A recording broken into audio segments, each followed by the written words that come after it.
Hello, ladies and gentlemen.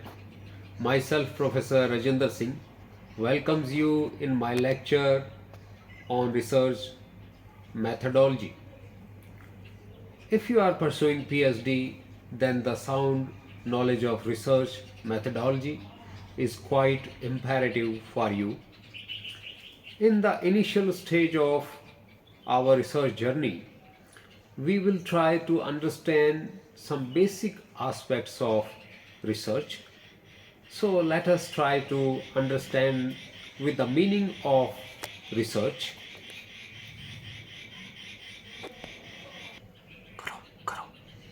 Meaning of research. Research in common parlance refers to a search for knowledge. We can also define research as a scientific and systematic search for pertinent information on a specific topic. It is an art of scientific investigation.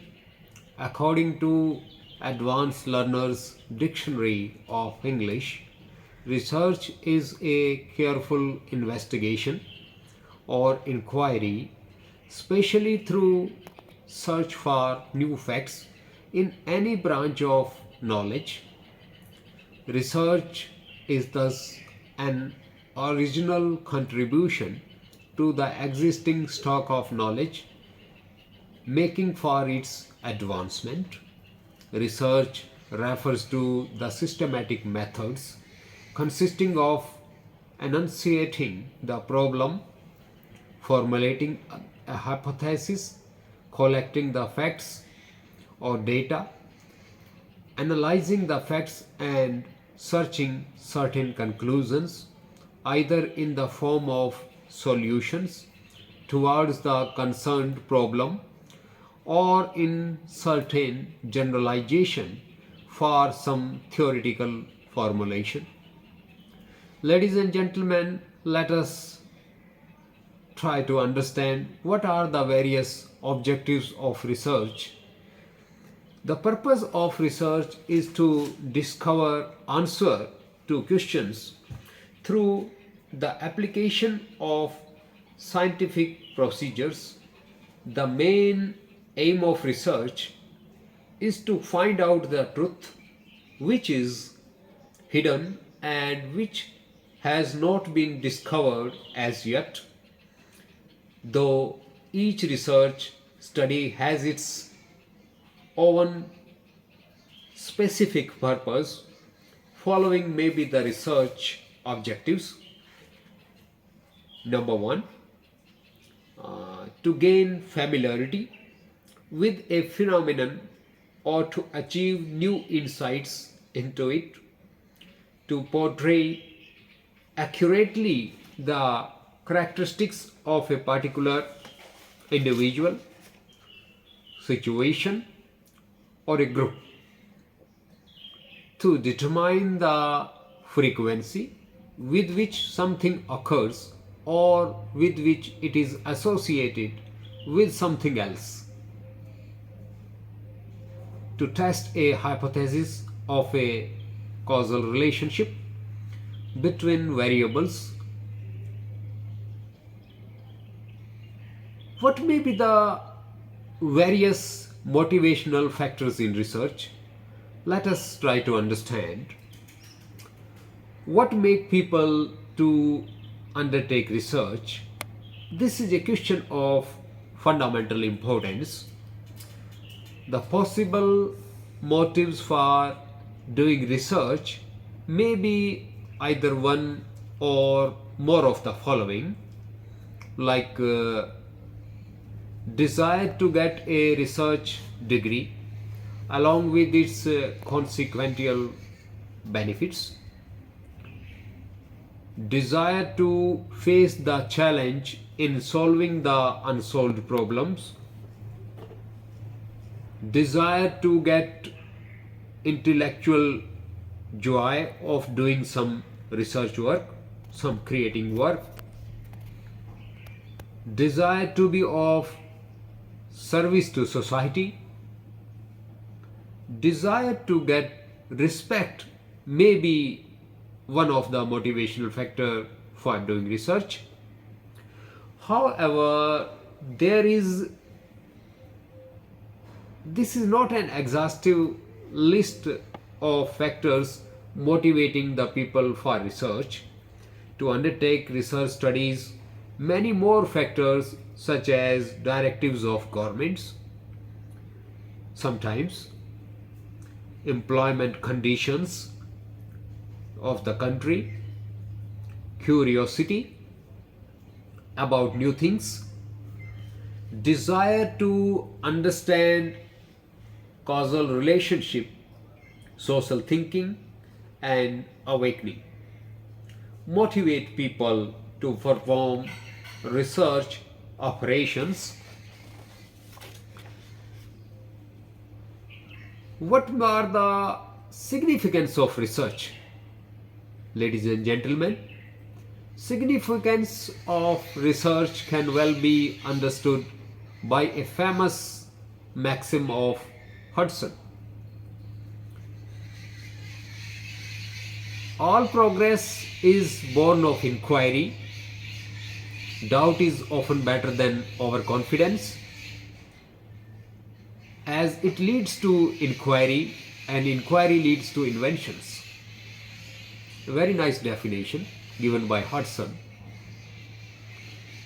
It includes almost all aspects of research. Research inculcates scientific and inductive thinking, and it promotes the development of logical habits of thinking and organization. Actually, research provides the basics for nearly all government policy in our economic system. Through research, we can devise alternative policies and can as well examine the consequences of each of these alternatives. Decision making may not be a part of research, but research certainly facilitates the decision of the policymakers. Another area in government where the research is necessary is collecting information on economic and social structure of the nation. Such information indicates what is happening in the economy and what changes are taking place. Collecting such statistical information is by no means a routine task, but it involves a variety of research problems. These days, nearly all government maintain a large staff of research technicians or experts to carry out its work. Research has its special significance in solving various operational and planning problems of business and industries. Such research is equally important for social scientists in studying social relationship and in seeking answer to various social problems in the society. In addition to what has been stated above, the significance of research can also be understood keeping in view the following points.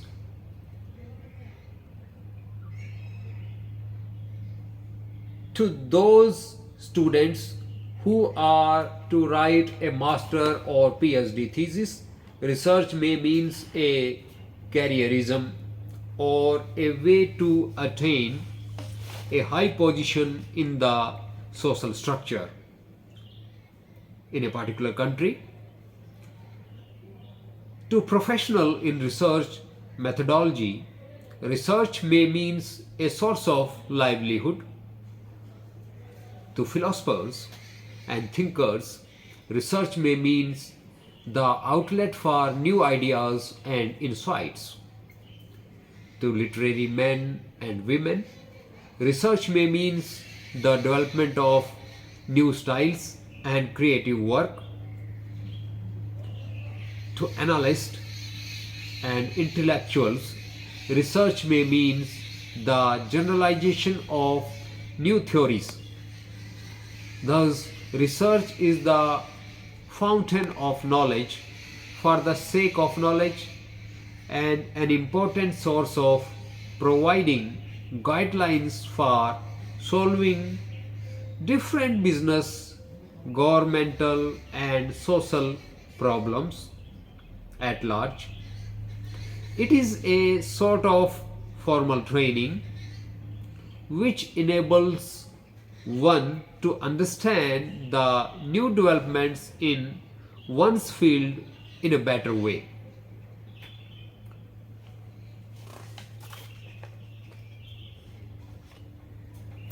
Research methodology is a way to systematically solve the research problem. It is a science of studying how research is done scientifically. In research methodology, we study the various steps that are generally adopted by a researcher in studying his research problem. Researcher may not only need to know how to develop certain indices or tests, how to calculate the means, the mode, the median, and the standard deviation or chi-square, how to apply particularly research techniques, but they also need to know which of these methods or techniques are relevant and which are not, and what would they mean to indicate and why.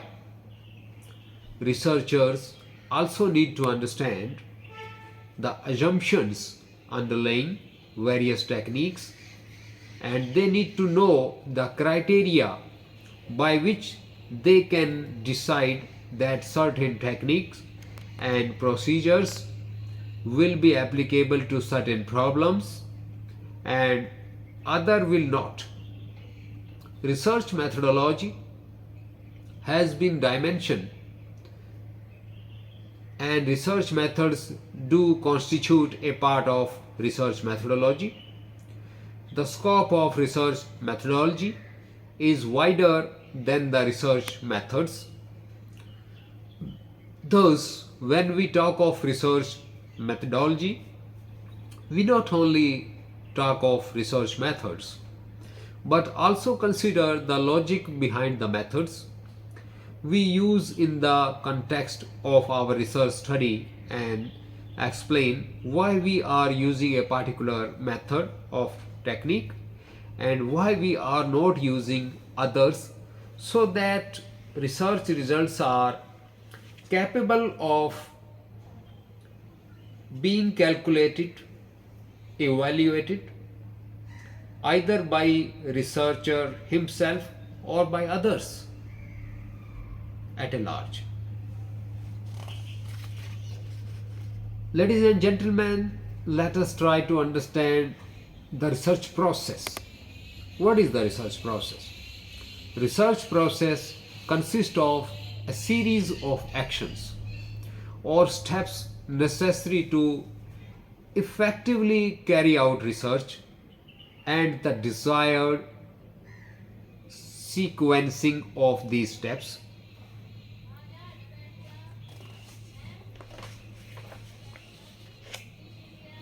First of all, a researcher defines the research problem. This is the first step we can see. At second step, researcher review the literature. Researcher review concepts and theories. Researcher review previous research findings as well.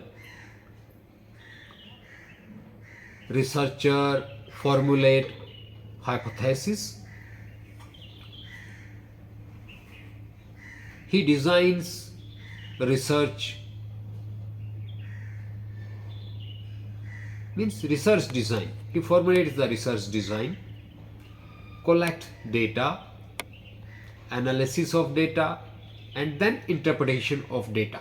These are the, we can say, steps of research process. We will try to understand in details these steps one by one for better understanding of the concepts. First step was formulating the research problem. There are two types of research problems, which is that those which relate to states of nature and those which relate to relationship between variables. Researcher must decide the general area of interest or aspect of subject matter that he would like to inquire into. Initially, the problem may be stated in a broader general way, and then the ambiguities, if any, relating to the problem be resolved. The formulation of a general topic into a specific research problem thus constitutes the first step in a scientific inquiry.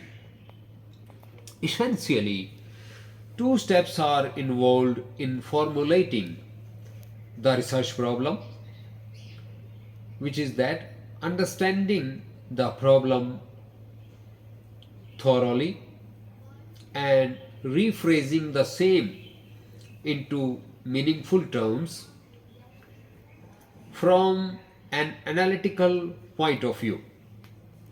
The researcher must at the same time examine all available literature to get himself familiar with the selected problem. He may review two types of literature: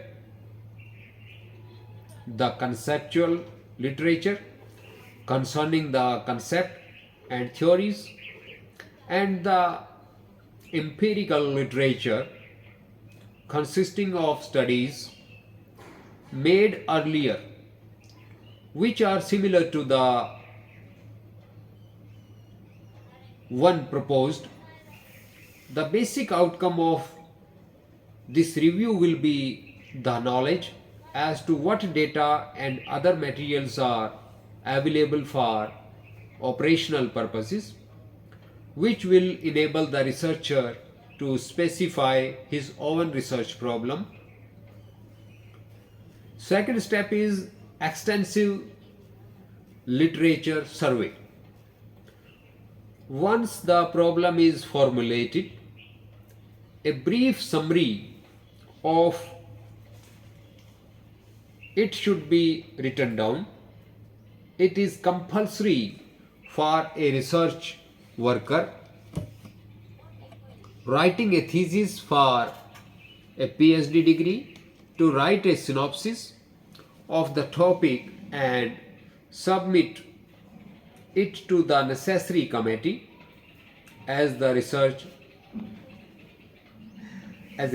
board for approval. At this juncture, the researcher should undertake extensive literature survey connected with the problem. Academic journals, conferences, proceedings, government reports, books, etc., must be tapped depending on the nature of the problem or the topic of the study. A good library will be of great help to the researcher at this stage. Third step is development of working hypothesis. After extensive literature survey, researchers should state in a clear term the working hypothesis or hypothesis. Working hypothesis is tentative assumption made in according to drawn out and test its logical and empirical consequences. The manner in which research hypotheses are developed is particularly important since they provide the focal point for research. They also affect the manner in which tests must be conducted in the analysis of data and indirectly the quality of data which is required for analysis. In most types of research, the development of working hypothesis is playing an important role. Hypotheses should be very specific and limited to the research in hand because it has to be tested. The role of hypothesis is to guide the researchers by delimiting the area of research and to keep him on the right track. It sharpens his thinking and focuses attention on the more important facts of the problem. It also indicates the type of data required and type of methods of data analysis to be used. Fourth step is preparing the research design.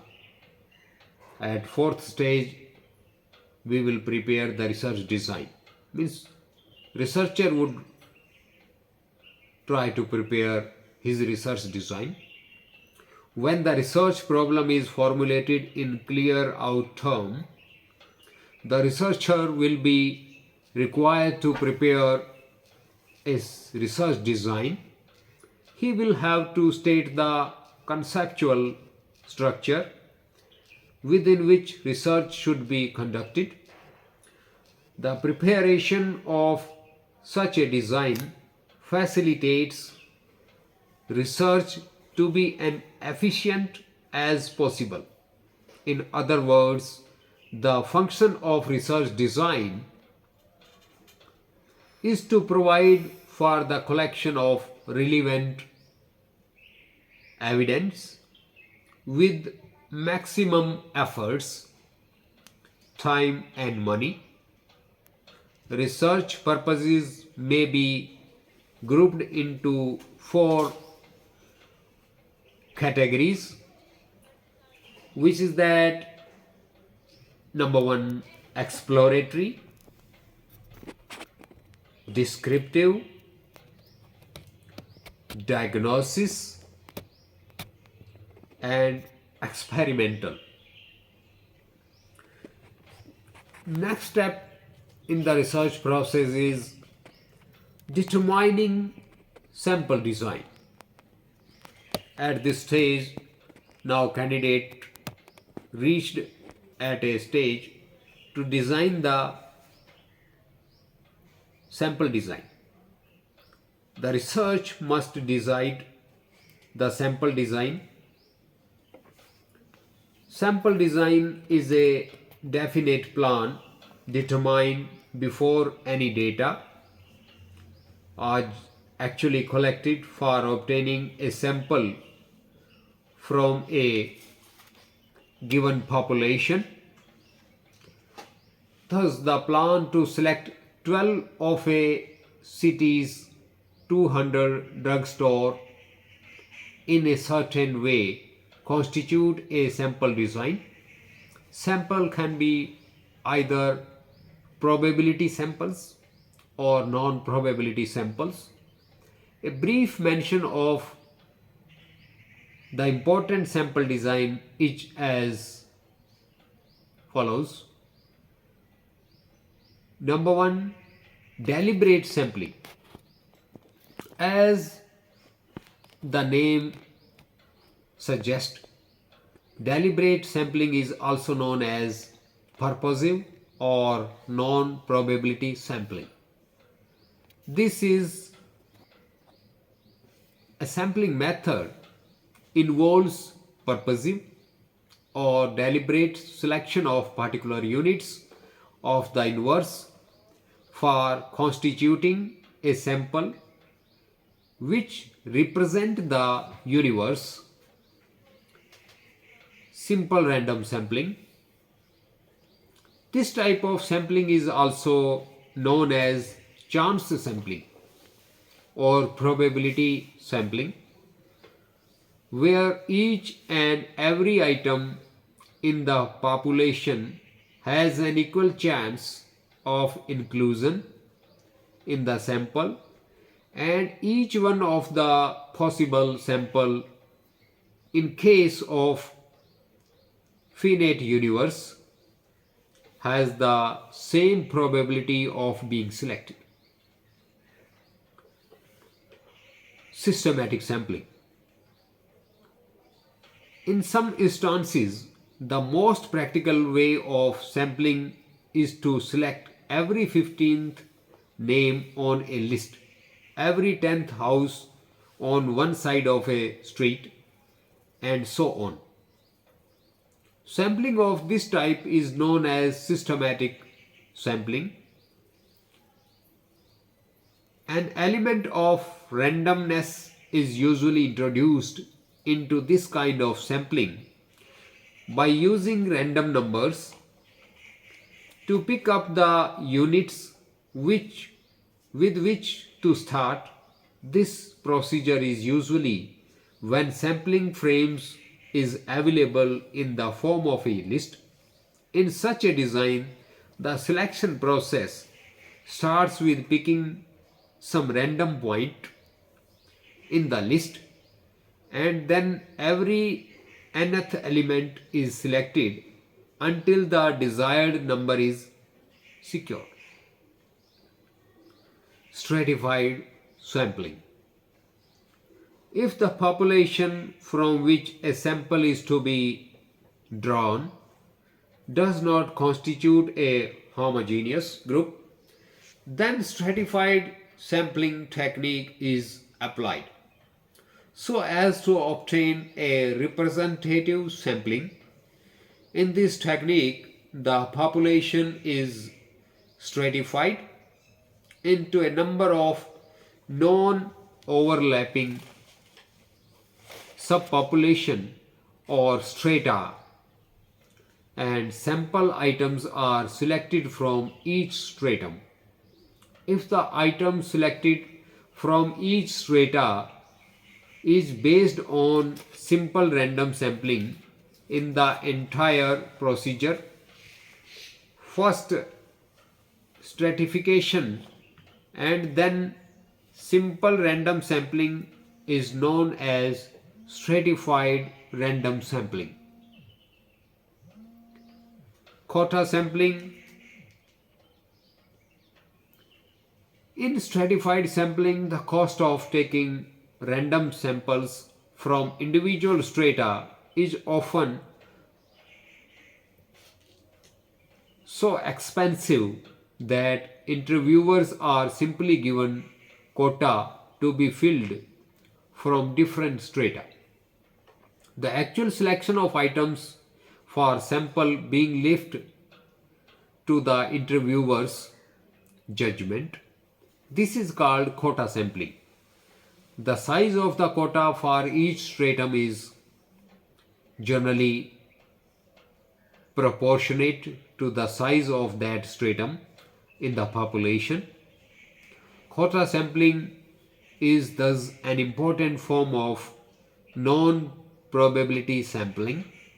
Quota samples generally happens to be judgment samples rather than random samples. Cluster sampling and area sampling. Cluster sampling involves grouping the population and then selecting the groups or the clusters rather than individual elements for inclusion in the same. Suppose some departmental stores wishes to sample its credit card holders. It has issued its cards to 15,000 customers. The sample size to be kept say 450. For cluster sampling, this list of 15,000 cards holders could be formed into 100 clusters of 150 card holders each. This is for an example, ladies and gentlemen. Three clusters might then be selected for sample randomly. The sample size must often be larger than the simple random sample to ensure the same level of accuracy. Area sampling. Area sampling is quite close to cluster sampling and is often talked about when the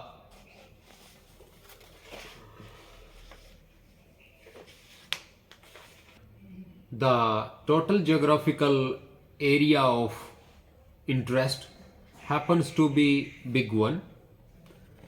Under area sampling, we first divide the total area into a number of smaller non-overlapping areas, generally called geographical clusters. Then a number of these smaller areas are randomly selected, and all units in these small areas are included in the sample. Area sampling is specifically helpful when we do not have the list of population concerned. It also makes the field interviewing more intelligent, since interviewer can do more interviews at each location. Multi-stage sampling. This is a further development of idea of cluster sampling. This technique means for big inquiry extending to a considerably large geographical area like an entire country. Under multi-stage sampling, the first stage may be to select large primary sampling units such as states, then districts, then town, and finally certain families within the town. If the technique of random sampling is applied at all stages, the sampling procedure is described as multi-stage random sampling.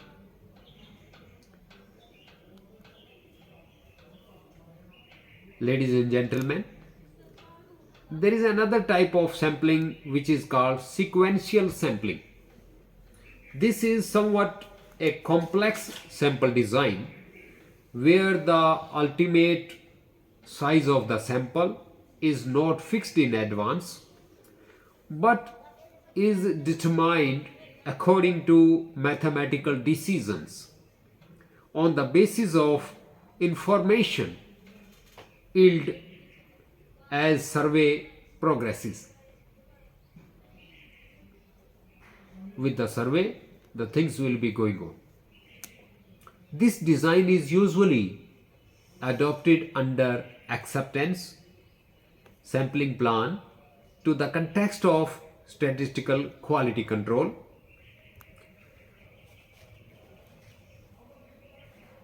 Data collection.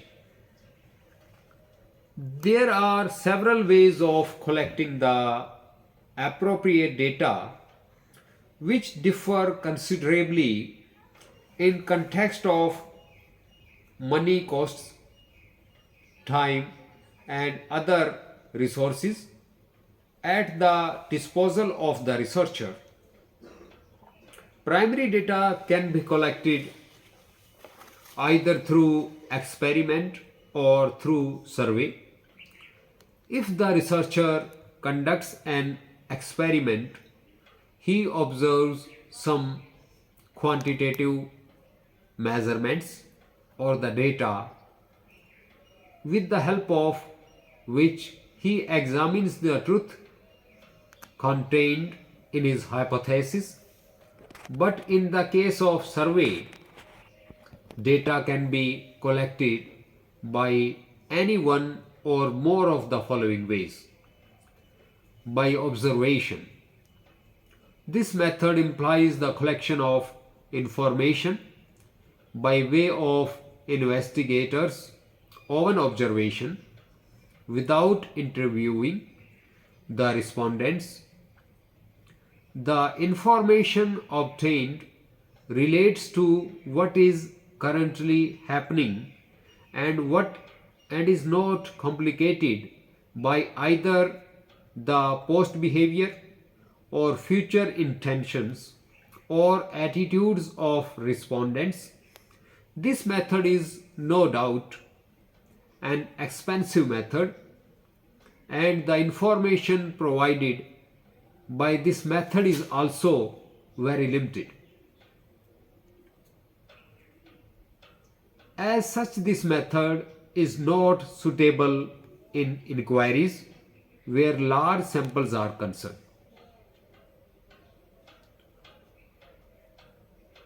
Through personal interviews also, the investigator follows a rigid procedure and seeks answers to a set of preconceived questions through personal interviews. This method of collecting data is usually carried out in a structured way where output depends upon the ability of the interviewer to a large extent. Through telephone interview, this method of collecting information involves contacting the respondents on telephone itself. This is not a very widely used method, but it plays an important role in industrial survey in developed regions, particularly when the survey has to be accomplished in a very limited time. When the researchers do not have much time, this type of survey procedure is followed. By mailing the questionnaires, the researcher and the respondents do come in contact with each others. In this method of survey is adopted. Questionnaires are mailed to the respondents with a request to return after completing the same. It is most extensively used methods in various economic and business surveys. Before applying these methods, usually a pilot survey for testing the questionnaire is carried out, which reveals the weakness, if any, of the questionnaire. Questionnaire is to be used must be prepared very carefully so that it may prove to be effective in collecting the relevant information through schedules. When this method, the enumerators are appointed and given training, they are provided with schedules for containing relevant questions. These enumerators go to respondents with these schedules. Data are collected by filing up the schedules by enumerators on the basis of replies given by respondents. Much depends upon the capability of enumerators. So far as this method is concerned, some occasional field Checks on the work of the enumerators may ensure sincere work, execution of the project. This is the seventh step, we can say. Execution of the project is very important step in the research process. If the execution of the project proceeds on correct lines, the data to be collected would be adequate and dependable. The researcher should see that the project is executed in a systematic manner and in time. In the survey, it is to be conducted by means of structured questionnaire. Data can be readily machine processed.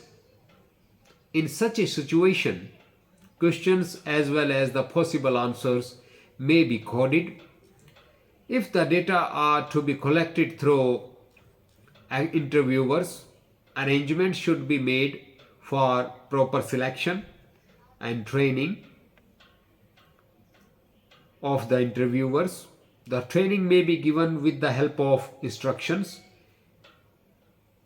manuals, which explain clearly the job of the interviewers at each step. And next step is the analysis of the data.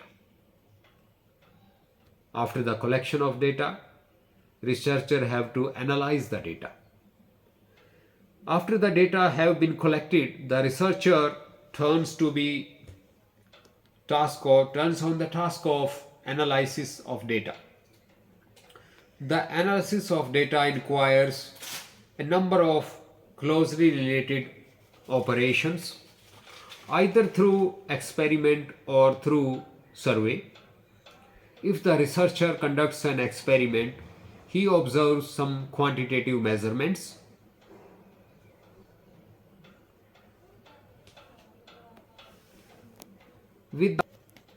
After the analysis of the data with the proper statistical techniques, mathematical formulation, and econometric modeling, we reached as the position of hypothesis testing. So the last step is testing of hypothesis.